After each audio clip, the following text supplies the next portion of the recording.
তো নমস্কার বন্ধুরা, তোমরা সবাই কেমন আছো? আশা করি খুব ভালো আছো। তো আজকে আমি একটা নিরামিষ পটল আলু সয়াবিনের রেসিপি দেখাবো। এই যে এখানে সয়াবিন গরম জলে ভিজতে দিয়ে দিয়েছি, খুব বেশি ভিজাবো না। তো এখানে সয়াবিনের জলটা ছেঁকে নিয়েছি, তবুও আমি ভালো করে চেপে চেপে বার করে নেবো। এখানে কড়াই গরম হতে দিয়েছি, তো এখানে দিয়ে দিচ্ছি একটু নুন। যেহেতু এখন নবরাত্রি, সেই জন্য আমরা সন্ধ্যা কি ঘরের লোকও খাচ্ছে, আমি তো উপোস করছি। দিয়ে দিচ্ছি একটু নুন, দিয়ে দিচ্ছি একটু হলুদ গুঁড়ো। তো লাল করে ভেজে নেব।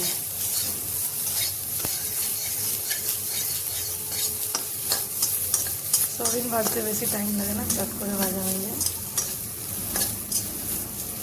তো এখানে সয়াবিন ভাজা হয়ে গেছে, আমি প্লেটে রেখে নেব। আবার কড়াটা বসিয়ে দিচ্ছি,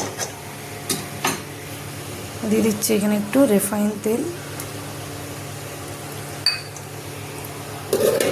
এখানে দেখুন পটল কেটে রেখেছি, দিয়ে দেবো। পটলটাকেও নুন হলুদ দিয়ে ভেজে নেব।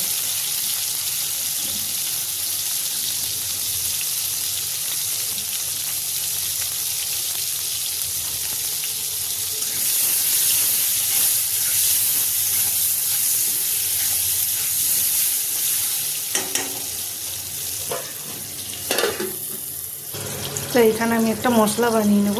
তার জন্য নিয়েছি একটা গোটা টমেটো, দুটো কাঁচা লঙ্কা আর একটুখানি জিরা দিয়ে দেবো। হাফ চামচের মতন জিরা দিয়ে দিলাম, হাফ চামচের থেকেও কম ধনিয়া দিয়ে দিলাম। একটু জল দিয়ে পেস্টটা বানিয়ে নেব। যেহেতু এখন নবরাত্রি চলছে না, ওই জন্য আমি গোটা মশলা সব ব্যবহার করলাম, গুঁড়ো মশলা আমি এই সময় খাই না। এখানে পটলটাও ভাজা হয়ে গেছে, এরকম উঠিয়ে রেখে নেবো সব পটলটা। এখানে পটলটা উঠিয়ে নিয়েছি, দিয়েছি ফোড়নে আধা এলাচ, একটু দালচিনি আর একটা তেজপাতা।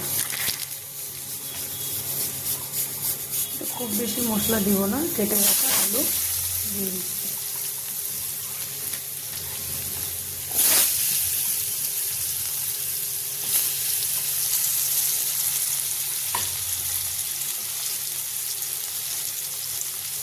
এখানে আর একটু নুন দিয়ে আলুটা ভেজে নেব।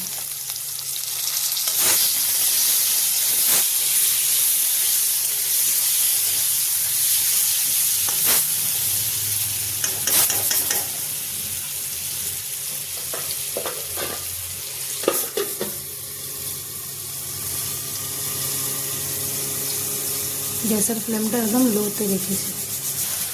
তা আলু এখানে খুব সুন্দরভাবে সিদ্ধ হয়ে গেছে, ভাজা হয়ে গেছে। বেটে রাখা মশলা দিয়ে দেবো।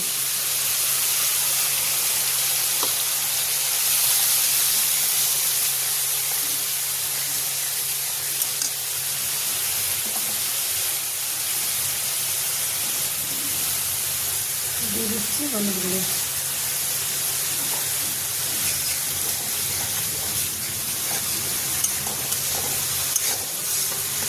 মশলাটা ভালো করে ভাজবো।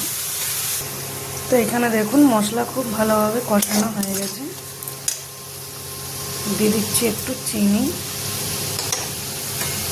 যে ভেজে রেখেছি সয়াবিন পটল দিয়ে দিলাম।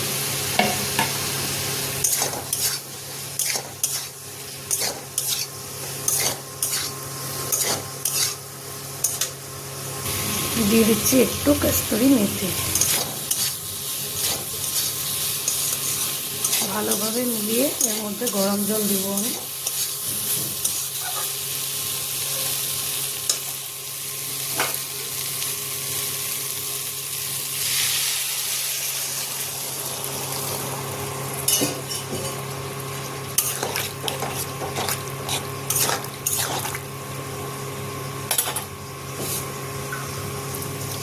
জলটা দিয়ে একটু ফুটলেই আমার সবজি পুরো রেডি।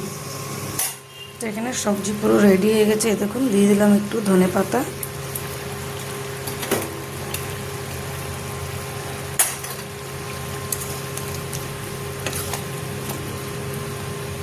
এখানে টিফিনে প্যাক করে দেবো আমি।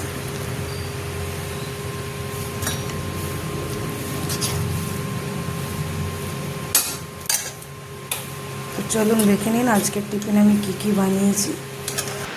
তো এখানে দেখে নিন টিফিন কি কি বানিয়েছি। আতপ চালের ভাত, তারপরে হচ্ছে ওল চোখা, মানে ওটা পরে চোখা করে নিতে হয়। তারপরে হচ্ছে পটল আলু সয়াবিনের সবজি, হচ্ছে বরবটি ভাজা, ধনেপাতার চাটনি। তো যেহেতু নবরাত্রি চলছে ওই জন্য আমরা বাইরের কিছু খাবার এখন তো খাই না, সেই জন্যই আমি এখানে ঠেকুয়া একটু ড্রাই ফ্রুট দিয়ে দিয়েছি। লাঞ্চের পরে খিদে লাগলে খেয়ে নেব। তো বন্ধুরা ভালো থাকবেন, সুস্থ থাকবেন।